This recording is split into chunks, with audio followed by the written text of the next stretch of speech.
Welcome to the Everyday PM podcast, the podcast where we discuss project management principles for your everyday life. My name is Campea, and I'm a certified project/program manager with a decade of experience working for healthcare, retail, consumer goods, and tech industries. I'm very excited to welcome Allison Ong, who is a prominent leader in the Loma Linda University Campus Transformation Project. It's a very, very big project that I'm sure if you haven't heard about, you will hear about on this podcast, as well as maybe another podcast where we talk about this project as well. So more to come on that. But she is an exemplary leader. This is a mega project she's led, and I'm very excited to welcome her onto the Everyday PM podcast. Allison, for those who have not met you yet, please take a brief moment to introduce yourself. Thank you. Yeah, my name is Allison. I am the Assistant Vice President here at Loma Linda University Medical Center, covering clinical operations and space planning. And I've had the absolute privilege and honor of working at Loma Linda for over 11 years now, and most recently helped be a part of this massive project opening our two new hospitals. Yeah, and whether or not, I think this came about organically, but if you look at the network of people that you work around, we've actually welcomed a few of the people that you have worked with onto the Everyday PM podcast.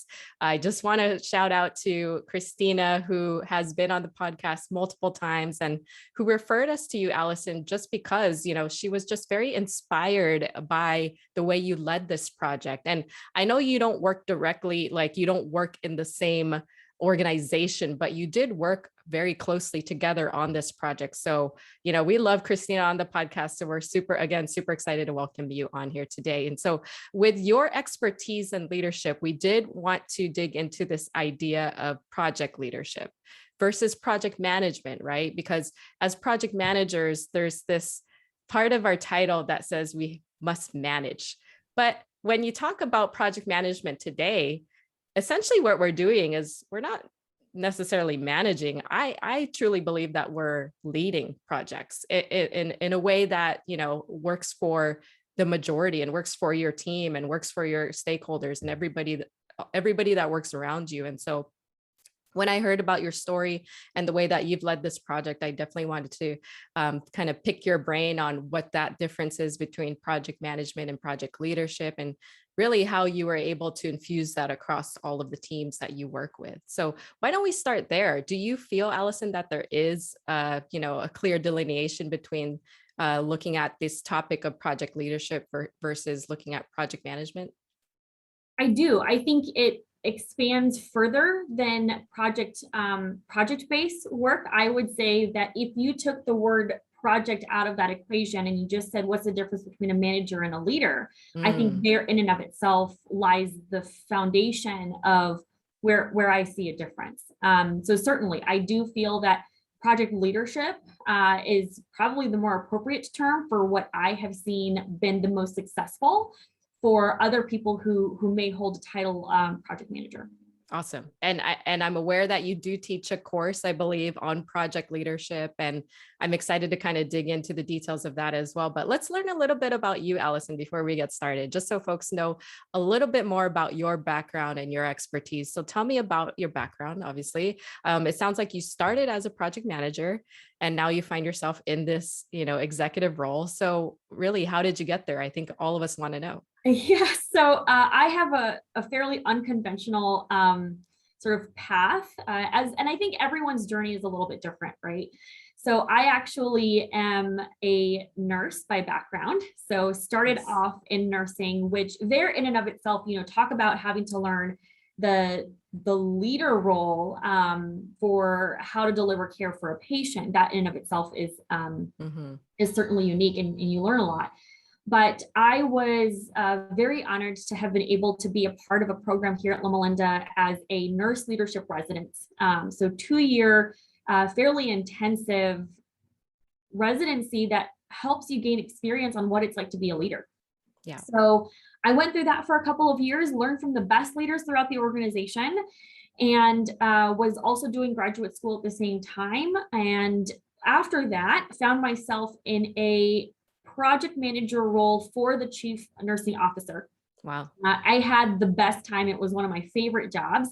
I got to meet so many people. And I think that that really set me off on a good foot, because even as a project manager, in that title, my job was to help serve the organization and other nurse leaders just as my boss, the CNO, did. So that set me up really, really well. And then I was fortunate to take on a director position, and then from there took on the new hospital transition. And looking back at it, every single one of those jobs helped me be better prepared for the campus transformation new hospital project. But ultimately, that project manager job that I had really taught me the foundations of what it meant to be of service to others, and to take the, someone else's vision, because oftentimes as a project manager, you're there to execute, right? You're there to take whatever the vision is and bring it to life. That's what I used to always say when it came to this building was, a great colleague of mine, he worked on the actual structure, but it was my job to turn this building into a hospital. So that is a lot of, I think, project management from an operations standpoint was all about. So that's an incredible background. So you have this, foundation of nursing that then led you to this kind of leadership experience. And it sounds like you had a lot of wonderful mentors and bosses along the way that kind of helped uplift you and put you into the position that you're in today. Was there a turning point? As you're telling your story, a lot of project managers have maybe a very similar upbringing, if that's the right word to use, right? I know a lot of project managers who probably started as engineers. I think that's a good example. They have their education in engineering, and somewhere along the way, they either stumbled into a project management role that required them to lead a lot more than just do the engineering side of things, or they determine within themselves that they have leadership qualities that would make them a good candidate for this type of role. And in your journey, did you have that type of epiphany of, I should be a project manager? How did you get into the actual titled role of project manager after having gone to nursing school? And then essentially, the kind of question that comes after that is, when did you figure out and gain the confidence that you would be a great leader? That's a great question. So I think, did I ever have that epiphany that I'd be a good project manager? No, I actually fell into that job. That was what was available to me, right? So I had very limited options about what to do after residency. And that was one that, it sounded like something I could do. So I was going to try it out for a little bit, see if it was something that was worthwhile. It was while I was in that position that I had this epiphany, though, that being in a support role and having the bigger picture, or being in a role that required the view of the bigger picture, was my strong suit. That's when I really learned that, which further led me into my current job. But it wasn't something that I knew before I took that job. Before I took that job, I was just hoping that I was, doing a good job and learning as much as I could, because that was my job. My job was to learn. Yeah. And once I became a project manager, I realized I love being able to connect the dots throughout the organization to say, okay, we're here, we need to get there. And the best way for us to get from here to there is this path, but we have to have contingency plans, and we always have to have backup plans, or like, what if things don't go exactly perfectly well? What if things go too well, right? Because within project management and just time, if you finish early, it could be a problem. If you finish late, it could be a problem. That's a great point. How do you balance that? And no, I started to realize that was something that I was able to do. And it was something that I had to learn, certainly. I wasn't naturally gifted in it. It was something that I was able to see from, as you mentioned, that I've had more mentors than I could possibly imagine. And I've been so grateful. But that is what they taught me is, hey, Allison, you think about this, or you think about that. And that was super helpful. I think one of the things that I am so fortunate for is to have had all those people who are willing to guide me. And I will say that just as a principle of life for me and my career is, I love it when people tell me things that I could do better, because that to me is a sign of affection. And it to me says that they care about me and my success and that they want me to do a better job. So in my journey throughout, from my project manager days to now, people have helped steer me in the right direction.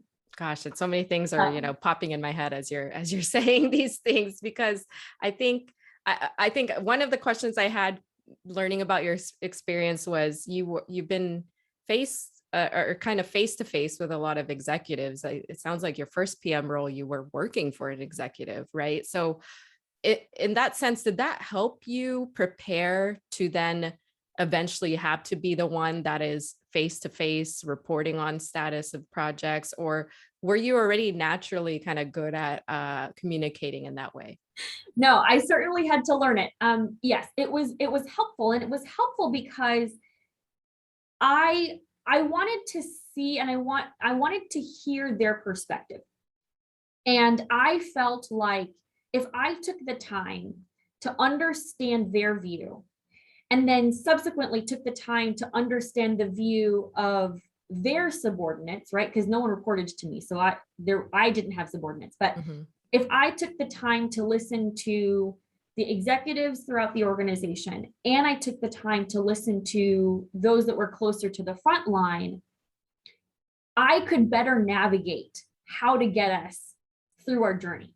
I could better navigate, okay, this team is feeling this way. And I think that the emotional aspect of how this project impacts the end user is probably more important than the actual thing that you're trying to change, right? So for us, we're moving into a hospital. Yes, that's fine. But how people felt about it, and how people felt about the move itself, or life after the move, or one of the things that Christina and Yellow Brick always talked about was the grief of leaving something that is so comfortable. Right. So you talk about change management in that respect, and you just accept it, right? Like, even though you in your life as a project manager, you get it, you get what has to happen, you understand the why, you understand the how, but not everyone does. And so how to help the end users start to see what the executives are wanting to do, and conversely, having the executives understand how the end users are feeling, all of that together was so helpful. So I developed early on a rapport with executive leadership so that I could have those conversations. And I will tell you, our executives here have been the most open and kind, because they've been so willing to listen and so willing to acknowledge how our frontline staff were feeling. And whether or not they were able to do anything about it, they heard it. And that was, it was encouraging for me as a project manager, because you are in many ways the messenger. Yeah. And so that relationship with senior leadership was invaluable.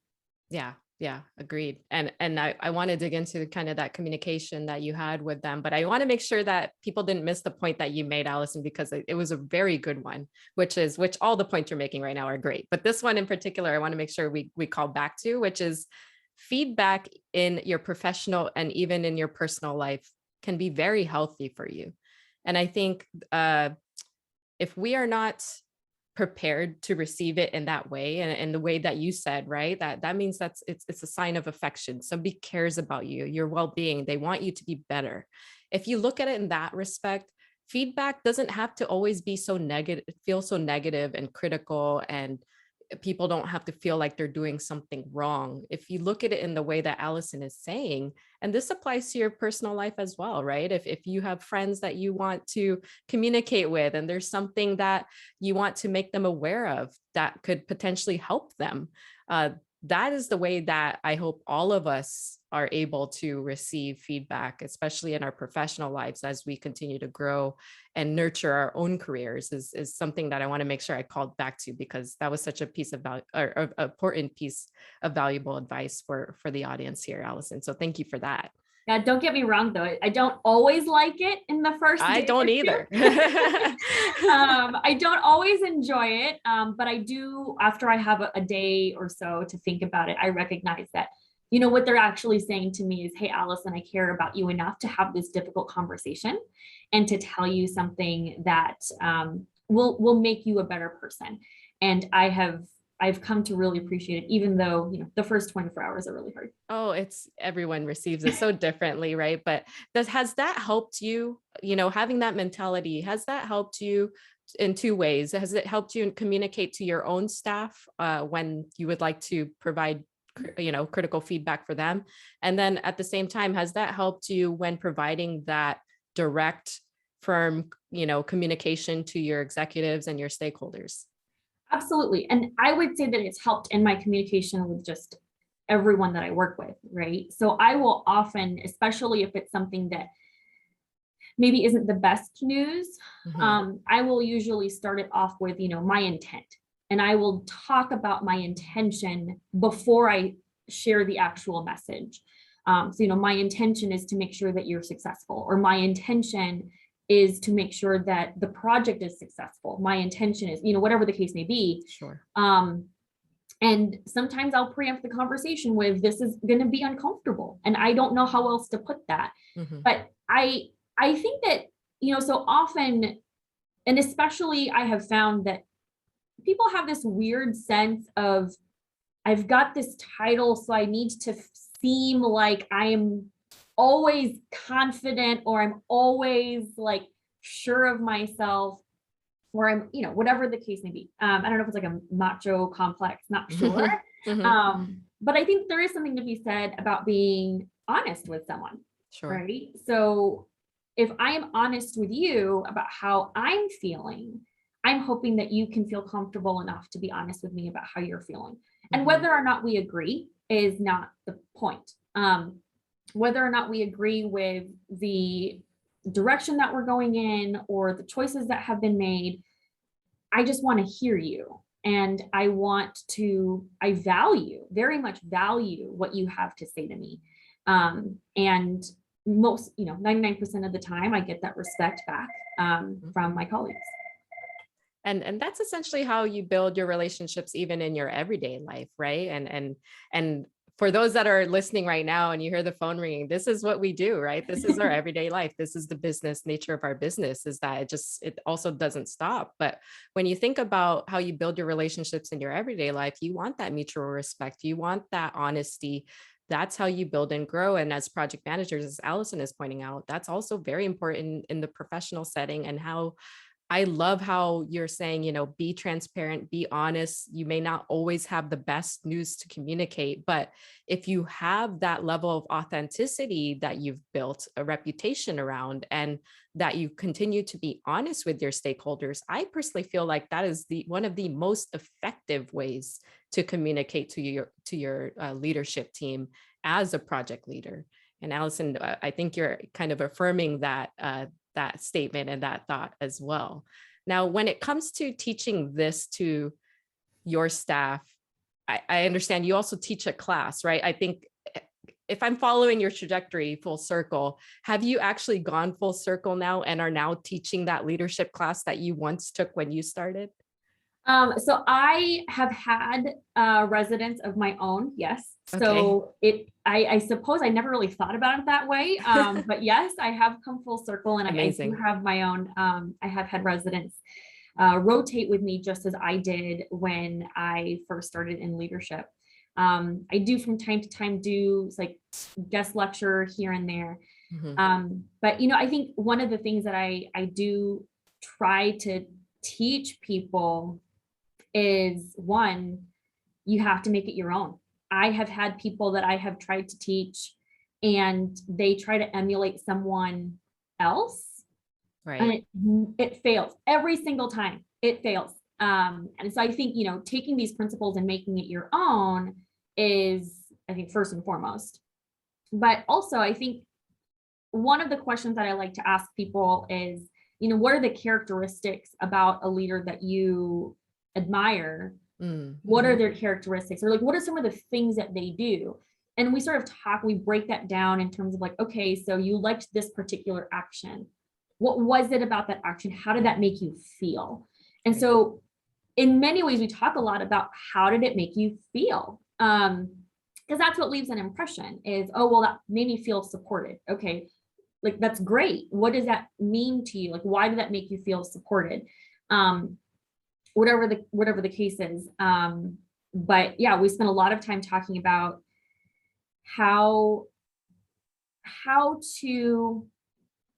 to take some of these principles and to learn from your environment, because whether it's good modeling or sort of a demonstration of what you don't want to be, either way, you're learning. Every moment of every day, you're learning from someone else about the kind of person or the kind of leader, or the kind of project manager that you want to be. Yeah, that's great. Kind of absorb the traits that are what you think are good qualities of other PMs around you and emulate those, but don't exactly try to copy it, is what you're saying. Yeah, everyone's just got their style. Just make it your own. And, ultimately that will make you shine, and it'll make you happy because you're not trying to pretend to be something or someone that you're not. And let's talk about that. Like when you have experienced or come across somebody who might not necessarily feel so genuine, or I guess the right way to say this is, what is a bad project manager? What are the qualities of that? Because you're talking about the good qualities, which are all fantastic, right? Emulate respect, emulate, honesty, be transparent, communicative, these types of things. But what are some of the things in your leadership position that you've seen now with kind of the up and coming group of project managers that are coming into Loma Linda, for example?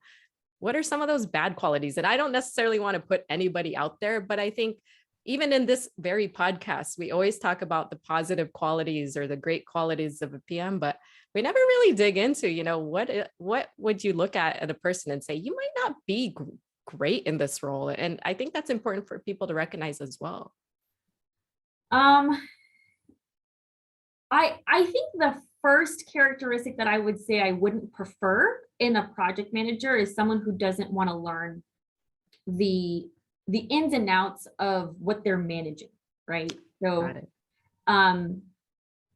I worked with someone a long time ago who said, who didn't care to learn and become, I would even say just, averagely knowledgeable about the subject matter, who really just wanted to boss people around. And I was, people don't want to follow someone that isn't willing to get dirty with them, right? So I think, we go back to the whole concept of manager versus leader. So even though the title and historically has been project manager, really the best ones that I've come across are leaders, are people who are willing to say, we're going to do this together.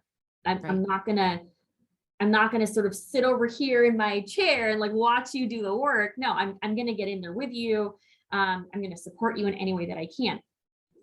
So I think that's probably one of the first things that I would say has been a disappointment for me, for some folks that I have heard about, worked with. That's probably one first characteristic I would say. The second characteristic I would say is someone who isn't willing to serve, right? So as project managers, and I think some of the best project managers that I've ever worked with are ones that say, how can I help you? Because they recognize that the success of the project is as much their success. If you're successful, I'm successful as a project manager. If you fail, if the project fails, I fail as a project manager. And I think as human beings, we're very quick to blame. We're very quick to say, oh, well, that went wrong because of so-and-so, or that was bad because of someone else, whatever. But one of the things I find that I appreciate of really good project managers is, and what I feel sets people apart, is they often let go of the past. So they will say, okay, so this happened in the past. It wasn't ideal. It was a big mistake, or it was a error, whatever the case may be. It wasn't ideal. But that's what it was. here's where we are today, and here's where we need to go into the future. Mhm. So what are the steps that we need to take to get there? And we can spend 5 minutes, sort of complaining about the past, but ultimately we need to just move forward. Sure. And so some of the best project managers that I've seen, and a colleague that I work really close with, a lot of what he frequently says is, we can do a post-mortem later. But right now we really need to move forward because time is still moving. And it's true, like the only thing in life that continues to move in the trajectory that we expect it to is time. So whether we use our time to move forward or we use our time to dwell, time doesn't care. Time is still moving forward. Right. So ultimately you ask yourself, what is my objective? And that was something that I really admired from a lot of the people on this team who in working on this hospital was, okay, like what happened wasn't great. It wasn't ideal, but we still have a goal to meet. And we still intend on meeting it, and we can't because we're a team. We've got remarkable people and we trust our people. We know that everyone's capable. So let's just keep going. Right. And so I think that was one of the things that I saw as, we'll call it project leaders. My project managers, for example, they did a remarkable job of leading their teams through that because they were constantly met with barriers and challenges to meeting the goal, but they were amazing at saying, you know what? I know, I hear you, and that sucks. And we can talk offline if you want to, but we got to move forward. Right. Yeah. So it sounds like it has to be this careful balance of ensuring starting from the beginning of what you said, understanding all of the different facets of the project. You may not necessarily need to be the SME in every aspect of the project in every role, but have a good understanding of that. And if you don't start there and try to invest some time to know what your counterparts and what your team members are doing, then that might be a failure on your part as a PM. So I think that was a beautiful piece of advice, Allison. And then kind of the connectivity to that is then taking that knowledge and that the reputation and the relationships that you built and be able to also balance moving the project forward despite having all of these challenges and roadblocks in the way.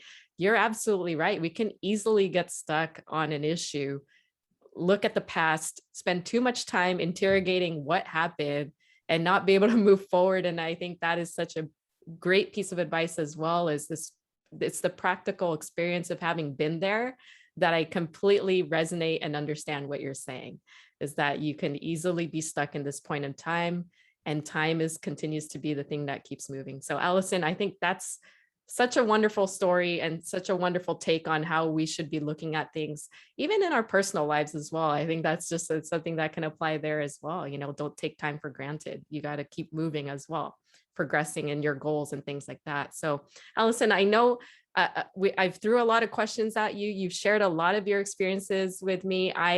Christina was not lying when she said I would be inspired and leave this conversation feeling passionate about being a project manager and then transitioning to a project leader. I do hope our audience feels the same way. Allison, the time has flown. So if there's any other words of wisdom you want to impart on our audience, please feel free to do it now. Otherwise, that's all I got for you. No, I am so grateful to have met you and to chat with you a little bit today. And I hope that my experience is helpful for others and can glean a little bit and make their project a little bit better. Well, again, thank you so much for your time. I know I want to, again, be mindful of time, just like the PM. So that will do it for Allison and I on this installment of the Everyday PM podcast, as we talked through this idea of project leadership. Allison, if people want to continue the conversation with you, is there any way that they can stay in touch? Yeah, I am available. You can find me on LinkedIn, and you are welcome to message me there. Awesome. Well, Allison, you can also find me on LinkedIn as well if you want to chat further with me. But also find the Everyday PM podcast on any of the podcasting platforms that are available: Google Play, Spotify, Anchor, you name it, Apple Podcasts, one of our biggest as well. You can find the Everyday PM there to listen to this episode on project leadership with Allison, and also watch this episode. This episode will be up on my YouTube channel, youtube.com/and Campea. Again, that will do it. Thank you guys for joining and listening and taking in all those good nuggets of how to be a great project leadership from Allison. And until next time, take care.